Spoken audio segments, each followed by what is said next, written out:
Ngayon nga po ay kapistahan ni San Matias o si Apostol San Matias, isa po sa mga sinasabi po natin mga alagad o apostoles ng ating pong Panginoong Heso Kristo. Si Apostol San Matias, tinawag ng ating Panginoon, katulad po ng iba pang mga alagad o mga apostoles. Hinubog muna ni Jesus ang kanilang isipan, ang kanilang puso, ang kanilang kaluluwa.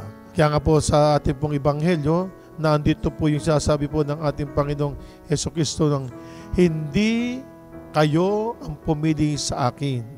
Ako ang pumili sa inyo. Ang anumang hingin ninyo sa pangalan ko sa ating Ama ay ipagkakalob sa inyo dahil ito ang inuutos sa inyo, mag-ibigan kayo. Tulad natin ngayon, no? Di ba? Tayo ngayon. Nagdiriwang tayo o nag-aalig po tayo ng Bulaklak kay Maria sa buong buwan ng Mayo. Sama-sama tayo, tulong-tulong tayo, nagkakaisa tayo bilang pagbibigay parangal sa ating mahal na ina. Bakit tayo nagtutulong-tulong?